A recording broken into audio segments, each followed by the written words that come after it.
तो सबसे पहले अभी तक की सबसे बड़ी खबर, अलकायदा के बड़े नेटवर्क का पर्दाफाश हुआ है। एनआईए ने 9 लोगों को गिरफ्तार किया है। 3 लोग केरल के एर्नाकुलम से गिरफ्तार किए गए हैं। पश्चिम बंगाल के मुर्शिदाबाद से 6 लोगों की गिरफ्तारी हुई है। खबर जो मिल पाई है वो ये कि इनके निशाने पर बड़ी बड़ी बिल्डिंग्स थी, सुरक्षा प्रतिष्ठान थे इनके निशाने पर, और दिल्ली एनसीआर के भी कई ऐसे संस्थान थे जो इनके निशाने पर थे। 9 लोगों की गिरफ्तारी, 3 को केरल से गिरफ्तार किया गया, 6 को पश्चिम बंगाल से गिरफ्तार किया गया।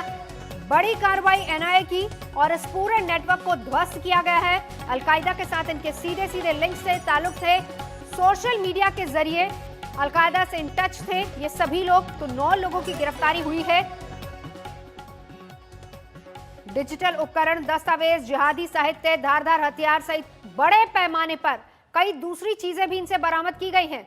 और शुरुआती जांच में यही पता चला कि सोशल मीडिया के जरिए ही पाकिस्तान स्थित अलकायदा के आतंकियों ने इन्हें कट्टरपंथी बनाया था। तमाम जानकारियां हासिल हुई हैं। पाकिस्तान में बैठे आतंकियों ने ही इन्हें दिल्ली सहित कई और अहम स्थानों पर अटैक करने के लिए उकसाया भी था। तो 9 लोगों की गिरफ्तारी। एनआईए के मुताबिक हमले के मकसद से मॉड्यूल काफी ज्यादा सक्रिय था। अलग अलग जगहों से धन जुटाने की लगातार कोशिश हो रही थी। कई सदस्य हथियारों को भी इकट्ठा कर रहे थे, गोला बारूद की खरीदारी के लिए दिल्ली आने वाले थे। इससे पहले ही 9 के 9 लोग धरे गए हैं। एनआईए की ये बड़ी कार्रवाई, 3 लोग केरल के एर्नाकुलम से, 6 लोग पश्चिम बंगाल से गिरफ्तार किए गए हैं। हिमांशु इस वक्त हमारे साथ जुड़ चुके हैं। हिमांशु, एक बड़ी कामयाबी कहेंगे एनआईए के लिए, लेकिन बड़ा सवाल यह है कि टारगेट पर कौन कौन सी अहम बिल्डिंग्स थी? देखिए, जो जानकारी मिली है अब तक, क्योंकि आज सुबह ही रेड की है एनआईए के ऑफिस ही हम लोग मौजूद हैं, एनआईए के ऑफिशियल ने जो रेड की है आज सुबह ही, उसके बाद लगातार इनसे पूछताछ जारी है। और इनके पास से जो डॉक्यूमेंट्स मिले हैं उससे ये जानकारी निकल के आ पाई है कि दिल्ली और एनसीआर ये इनको आकर के यहाँ पर रेकी करनी थी। कई ऐसे महत्वपूर्ण, सिर्फ दिल्ली ही नहीं बल्कि एनसीआर भी इनके टारगेट पे था, ये एक महत्वपूर्ण बात है। और दूसरे जो बात है कि कई वाइटल इंस्टॉलेशंस जो हैं वो भी इनके निशाने पर थे। और ये लगातार जो अलकायदा के जो पाकिस्तान में इनके आका बैठे थे उनसे लगातार टच में थे, उनसे बातचीत कर रहे थे, उनसे जानकारियां ले रहे थे और उनके इशारों पर ही काम कर रहे थे। तो जो जिस सोशल मीडिया प्लेटफॉर्म के तहत ये उनसे जुड़े हुए थे उनको लगातार खंगाला जा रहा है, उनको रिट्रीव करने की कोशिश की जा रही है, इनकी पूरी चैट्स, ताकि ये पता लग सके कि एग्जैक्ट इनके टारगेट क्या क्या थे। लेकिन इतना अब तक साफ हो चुका है कि कई सारे वाइटल जो इंस्टॉलेशन है, कई सारी सुरक्षा की जो बिल्डिंगें हैं, जो महत्वपूर्ण प्रतिष्ठान है, वो सारी चीजें इनके टारगेट पे थे। दिल्ली एनसीआर में भी ये धमाका करना चाहते थे, मासूम लोग भी इनके टारगेट पे थे।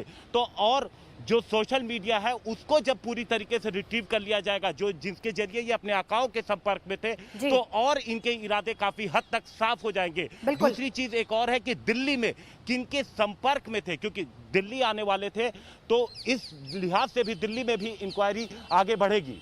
जी। लेकिन हिमांशु, साथ ही साथ ये भी बताइए कि इनके पास से क्या कुछ और बरामद किया गया है?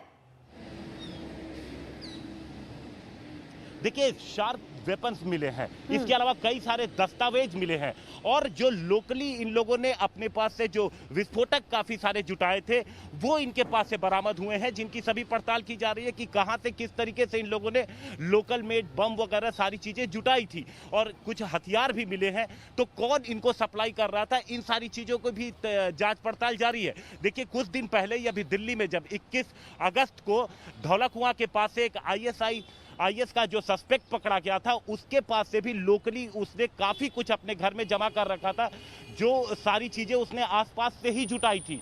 तो अब ये सवाल है कि किस तरीके से अलकायदा या आईएस जो लोगों को रेडिकलाइज कर रहा है, रेडिकलाइज करने के बाद उनको टारगेट किलिंग की बात कर रहा है, उनको वाइटल इंस्टॉलेशन की जानकारी दे रहा है। लगातार खुफिया एजेंसियों की नजर ऐसे लोगों पर है जो बाहर बैठे लोगों से जुड़े हुए हैं, रेडिकलाइज्ड हैं और यहाँ पर आतंकी वारदात देश के अंदर करना चाहते हैं। बिल्कुल हिमांशु, रहिए हमारे साथ। लेकिन इस बीच एक बार फिर से हम दर्शकों को बता दें, बड़ी खबर जो आ रही है वो ये कि एनआईए को एक बड़ी कामयाबी मिली है।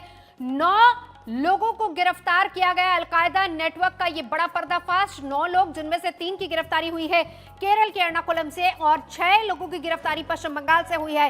हिमांशु, जिस बात का जिक्र आपने किया उसी 21 अगस्त का जब आए सस्पेक्ट को गिरफ्तार किया गया था, जिसका लिंक यूपी से था। अब इसके बाद देखिए यूपी, केरल, पश्चिम बंगाल और टारगेट पर दिल्ली। नमस्कार, मैं हूं अंजना ओम कश्यप। हमें उम्मीद है ये वीडियो आपको पसंद आया होगा। लेटेस्ट खबरों के लिए यूं ही देखते रहिए आज तक और इस वीडियो के पसंद आने पर लाइक, शेयर एंड सब्सक्राइब करना ना भूलें।